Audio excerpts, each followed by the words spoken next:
आर्थिक अपराध इकाई के साइबर सेल में एक साइबर इंटेलिजेंस यूनिट स्थापित किया गया है। और साइबर इंटेलिजेंस यूनिट 1930 जो साइबर क्राइम रिपोर्टिंग पोर्टल और जो हमारा टोल फ्री नंबर है उस पर जो शिकायतें आती हैं, इसके अलावा थानों में भी जो केसेज होते हैं और अन्य स्रोत जिनके माध्यम से हमको जानकारियाँ मिलती हैं गिरोहों के बारे में, तो हमारी यूनिट ने इस पर लगातार इंटेलिजेंस कलेक्ट करके और फिर जो अपराधियों के गैंग्स हैं उनके बारे में पता किया और कुल 3 बड़े बड़े ऑपरेशंस हम लोगों ने किए हैं। तो ज़्यादा ध्यान मैं मोडस ऑपरेंडाई की तरफ दिलाऊंगा और लोगों से, ताकि लोगों को पता चले कि किस तरह के अपराध हो रहे हैं और लोग उससे बच सके। पहला केस हम लोगों ने आर्थिक अपराध थाना कांड संख्या 8/23 किया था। इसमें गया में एक गैंग ऑपरेशनल था जो एनी डेस्क जो ऐप होता है, रिमोट एक्सेस ऐप, उसके माध्यम से लोगों से ओटीपी प्राप्त कर लेता था और ओटीपी प्राप्त करने के बाद उनके मोबाइल या उनका जो डिवाइस है उसका एक्सेस ले लेता था। इस गैंग का एक और मोडस ऑपरेंडाई था कि वो एक पर्टिकुलर सेक्ट ऑफ पीपल को ही निशाना बनाता था।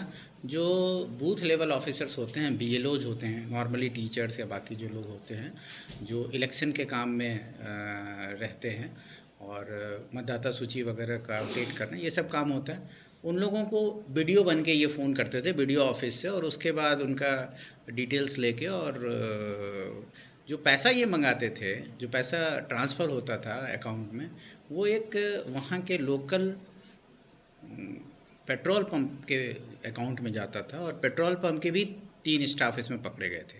तो मेरा ये कहना है कि इसमें बड़ा नेक्सस था और इसमें इन लोगों ने टारगेट फिक्स कर रखा था।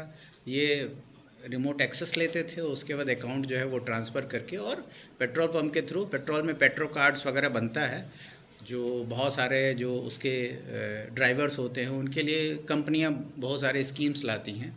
तो उनके माध्यम से इनका यही था कि पैसा जो है वो लेयरिंग होके जाए और उसका पता ना चले पुलिस को। तो ये गैंग पकड़ा गया था। इसमें कुल 9 लोग पकड़े गए थे और इसमें 11 मोबाइल 28 मोबाइल पकड़े गए थे और बाकी और भी ये हुई थी, बरामदगियाँ हुई थी।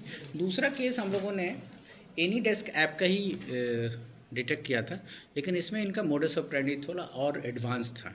एडवांस इन द सेंस कि ये उनका एक्सेस लेके, उसका ओटीपी लेके, और उसके बाद ये क्या करते थे कि ये उसमें यूपीआई इंस्टॉल कर लेते थे।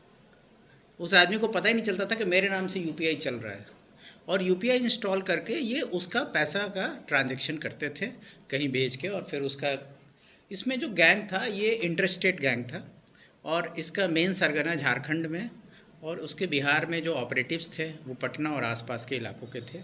इसमें जो लोग पकड़े गए उनका एक 2-3 चीज़ें इनकी बड़ी यूनिक थी। पहली चीज़ तो ये थी, हम लोग बाकी चीज़ें शेयर कर देंगे आपके साथ, जो मोटा मोटी बातें मैं बता रहा हूँ, कि मुख्य ये था कि ये लोगों को ठग के और पैसा जो है वो तुरंत निकाल के और इन्वेस्ट करते थे सोना चांदी खरीदने में।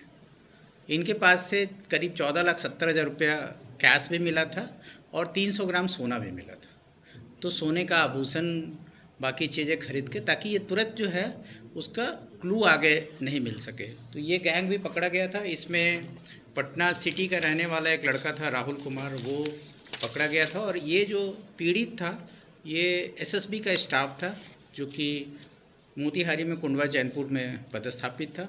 इसका 99,999 रुपया इन लोगों ने इसी तरह से एक फर्जी ये दिखा के कि